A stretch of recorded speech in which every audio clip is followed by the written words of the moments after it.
doing some research on, drone basics, and this is what I found on YouTube. I'll place a link below uh, where I got this information, but basically, I did my own sketch, and this is like a system diagram. And what I'll do is I'll just, you know, transfer this drawing into a, more uh, professional looking drawing. All right. So I have prepared a diagram, system diagram, based on the sketch that I showed you earlier, uh, para mas madali siyang maintindihan. So, let me show you what I've done. Ito po yung system diagram na ginuhit ko based on yung research na ginawa ko. Yung information na nakuha ko ay galing sa isang YouTube video. Ang pangalan ay Drone Theory 101. And ang creator po nito ay si Riley Morgan. Maganda yung pagkakagawa niya. Itong video na to, 3 years old na. Pero magandang maintindihan ninyo yung tinuturo ni Riley dito. So, maglilive ako ng link sa comment section para kung gusto ninyong makita yung video na yon ay makikita ninyo. Anyway, itong aking system diagram na ginawa, mas madaling maintindihan kaysa doon sa dinrawing ko sa notebook ko. At makikita ninyo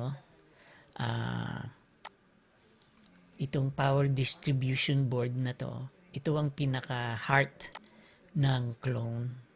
At makikita niyo nasa gitna siya. Lahat ng components nakakabit dito sa power distribution board na to. Okay, yung flight controller, ito yung nagko-control ng yung left, right, up, down, kung paano pagagalawin yung inyong drone. Tapos ito sa baba, makikita ninyo ito electronic speed controller.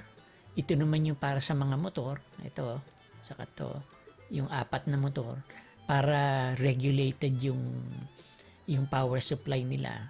At the same time, yung flight controller, nagsesend din siya ng mga messages dito sa motor para makontrol yung pagtakbo ng inyong drone. At yung flight controller, meron pong receiver.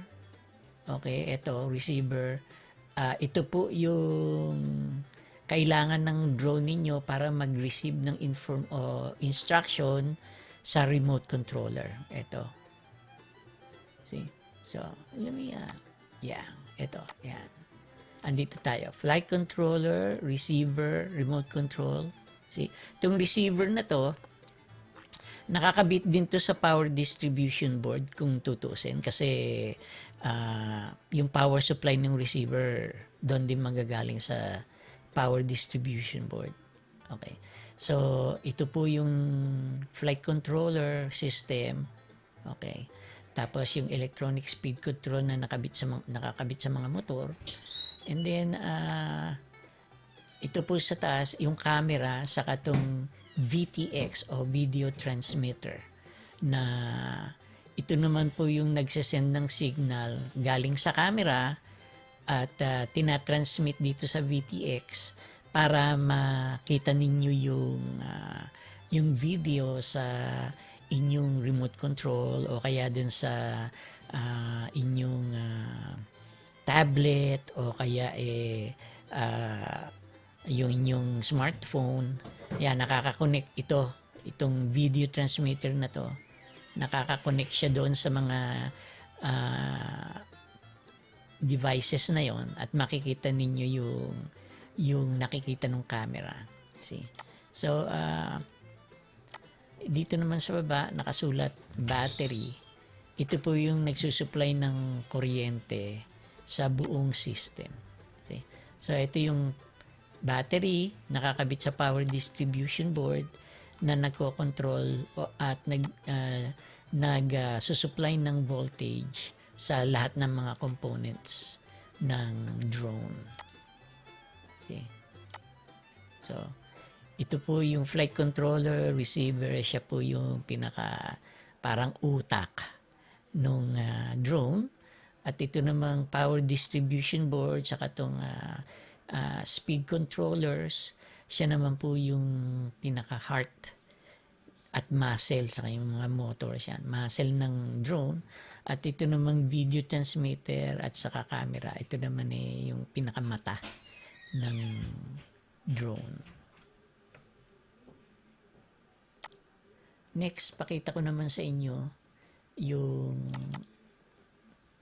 mas magandang diagram. Ito circuit diagram na to ng isang drone. At maganda tong item na to kasi ito specific sa Mamba 405 MK2. So, naisip ko, dahil maganda ang kanilang documentation, ito na ang gagamitin ko. Itong Mamba 405 405 MK2. Medyo may kamahalan, may mga nakikita ko mga around $50, $60. Depende siguro kung ano yung mga other devices na kasama nun. Na makikita ninyo, ito ang pinaka power distribution board ng Mamba F405 FK2. Pero bukod sa pagiging yung power distribution board niya, meron na rin po itong built-in na speed controller. Ibig sabihin na re-regulate niya yung voltage sa drone, sa bawat part ng drone. So, yung speed controllers na nakita ninyo dun sa drawing ko, yung isang drawing ko, hindi na kailangan. Kasi itong board na to, itong power distribution board na to, meron na siyang speed regulator or controller. Ito naman, ito yung pinaka-brain ng system na to. Ito po yung flight controller. At makikita niyo maraming mga nakakabit dyan. Kasama na itong LEDs, okay, mga receivers, okay. Dito meron pa siyang buzzer. Tapos merong camera, ito yung camera. And then ito yung mga receiver para sa ito yung VTX, video transmitter, VTX. Yeah. So, I made up my mind, ito ang gagamitin ko. Mamba F405 MK2. Ang kailangan ko na lang, ilista yung mga lahat ng kailangan ko. At, and then, bibilhin ko, ayun. So, ito, naka-setup na siya. Oh. Malalaman ko na kung paano ko i-layout yung circuitry ng aking drone. Okay, mga katropa, eto, na-order ko na yung mga parts na sa tingin ko kailangan ko. In-order ko to mga 2 days ago and expected ko na bukas darating na to. Mag-umpisa tayo dito sa battery na binili ko. Ah, 4S type na LiPo battery. Ito ang ano niya, specs niya. 14.8 volts LiPo battery, 2,200 milliamp hours, 50C RC LiPo battery with XT60 plug for RC airplane, helicopter, quadcopter, vehicle, boat, UL, and CE certified. Ito pwede ito sa mga iba pang laruan na mga airplanes, mga helicopters. Ang gagawin ko parang quadcopter to, pero ang tawag nga nila drone. Okay, so yan yung battery na gagamitin ko, 14.8 volts, 4S type. Tapos punta naman tayo dito sa frame. Okay. So, mga katropa, ito nga palang frame na ito. Kaya kong gawin to sa CNC machine ko. Yan. Ito, baka pwede kong ma-print to sa aking 3D printer. Itong mga propellers. Ito yung frame na napili ko. Okay, ano ba ang ito?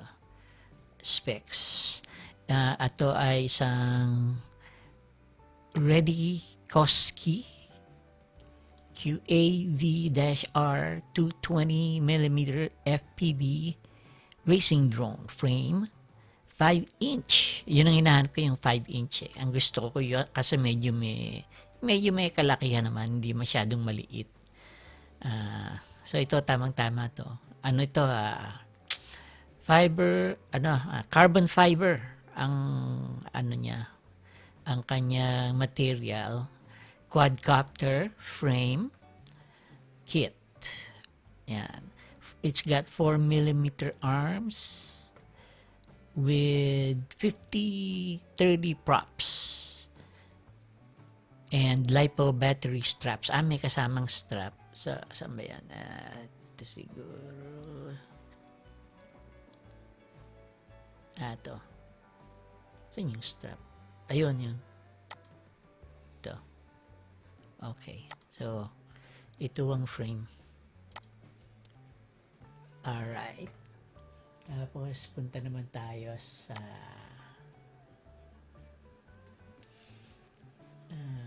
ito ang motor.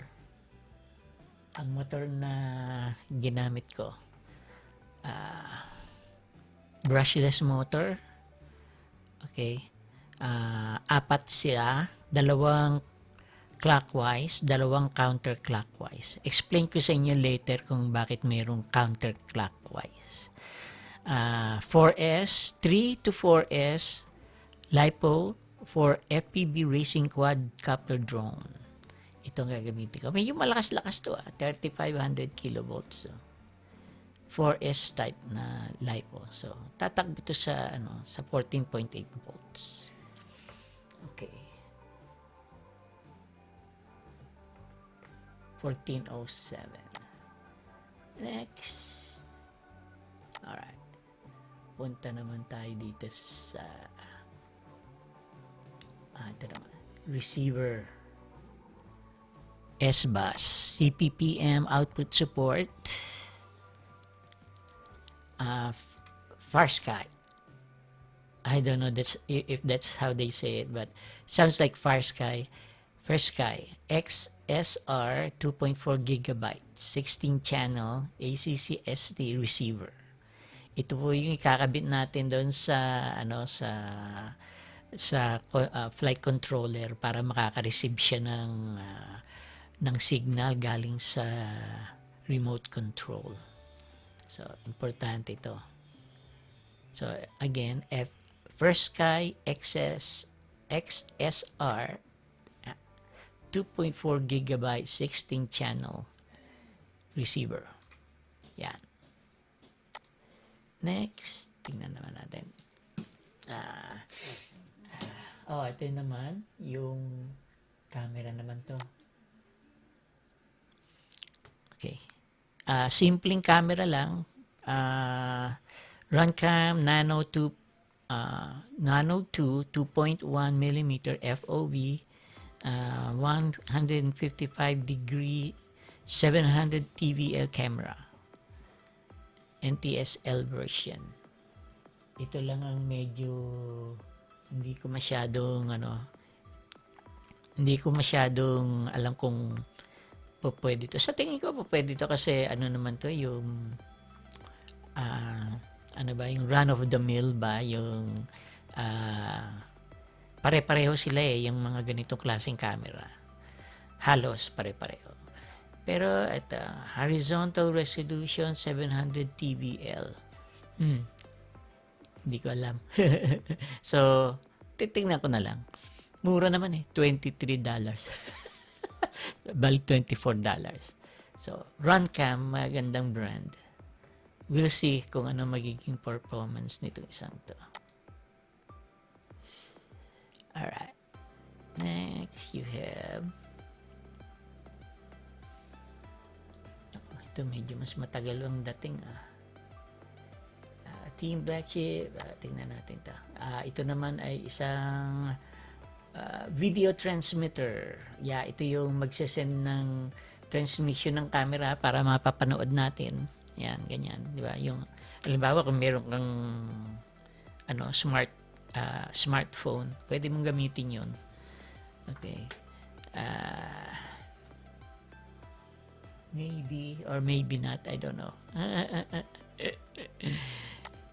Yun ang isang hindi ko pa na order yung goggles. Saka ko nalang gagawin kasi magbubuo pa naman ako Okay, so that one was the video transmitter or VTX. Next one is the FlySky FS-I6-M2 2.4 GHz 6-channel transmitter. Remember na yung diniscuss natin yung receiver na ikakabit natin, yung FlySky. 2.4 gigahertz din yun So, doon ko pinagbatayan yung bibiling kong transmitter na tulad nito. So, I'm almost sure na compatible ito doon sa receiver. So, ito yung remote control. Next.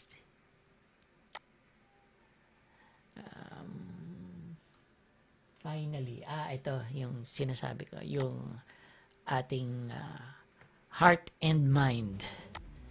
Yung pinaka flight controller at saka distribution board.